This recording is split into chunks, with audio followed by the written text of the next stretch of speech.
in Saskatchewan. Whew. Really beautiful this morning. I'm in White Butte Trails. There are probably better areas to photograph. It's around Christmas right now, so on the way to my in-laws' place, I pass a lot of really heavy trees. There's probably, I couldn't measure, but 3/4 to an inch of frost on them, and some of the branches were bowing over. They were so heavy with frost.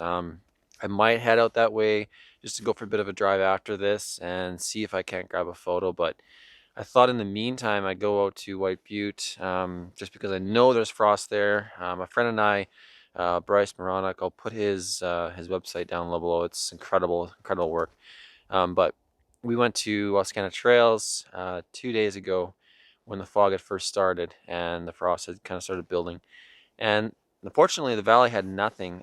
We did grab a couple nice photos, but it wasn't what I was expecting. So I thought I'd head out to White Butte. And if you remember this area, I'm going to link the video here, but there's all these kind of uniform, non-uniform trees.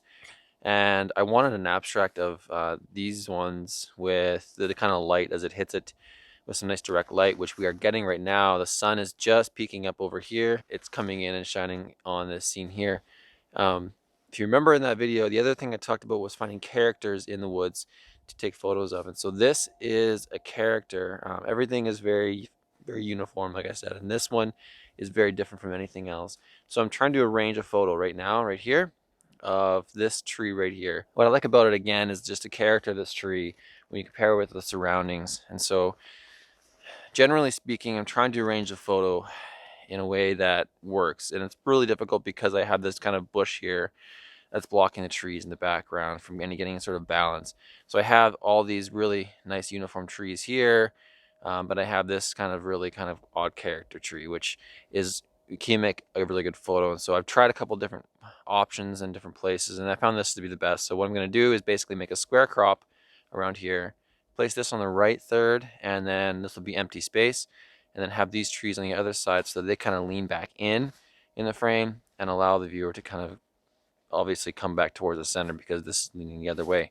So, but this will be the focus. I'm shooting at a fairly shallow depth of field with hopes that this will kind of be the focal point because there's a lot of craziness in the background. The benefit of the frost here is everything's white. And so even though, I'm trying to battle the sky, there isn't really that much of a difference between, the foreground here, which is snow and frost, and what's in the sky. So hopefully it all works out. It's more about the shape of this darker tree anyways. So I grabbed a photo already with some softer light earlier in the morning. So I'm kind of waiting for this light to start to hit this scene and maybe see what kind of depth it can create. So we're going to hold up for a minute and just see what comes naturally from when the sun hits the scene. So fingers crossed.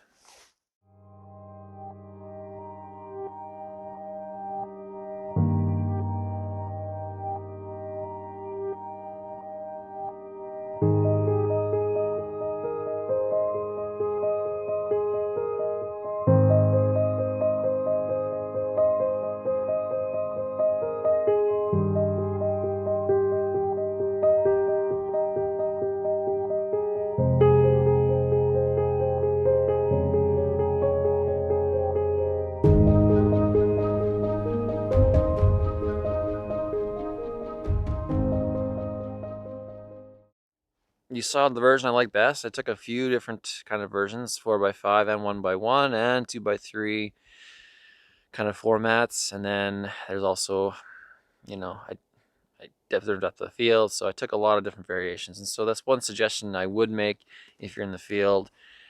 Take as many photos as you can. You're never going to see that scene the same way again, probably. So you may as well take as many photos as you can, making sure you're in focus and that you've got enough room on the edges if you're doing panoramas, that kind of thing, so that lots of room for cropping, and it doesn't hurt. It's only going to take you an extra few seconds, so you may as well do it now as opposed to kicking yourself down the road. So this next photo, it's going to be tough to explain, but basically the idea I have is in this scene right here is to get different layers of trees working together without any kind of background space in it. So it's just the hope I'm I have is that it's just going to be basically a bark abstract, and so you see the textures of the trees, and that's it. There's nothing else. There's no negative space. There's no empty space. There's no background at all. So hopefully it works out. I'm going to post a shot or two of this and just see.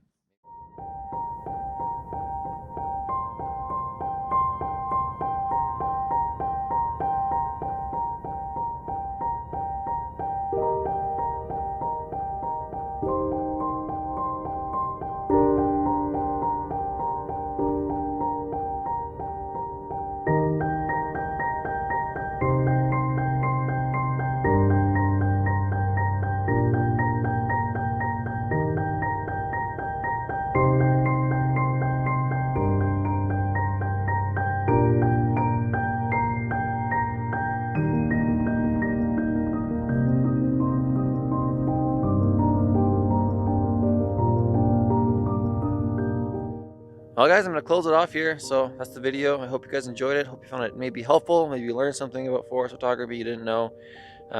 Again, find characters.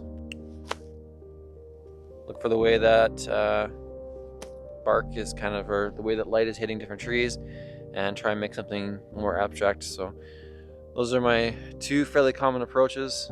Just pay attention to light. Light is important in the landscape, and so if you're doing that, I think you're on the right track. So until next time guys, cheers, and thanks so much for watching.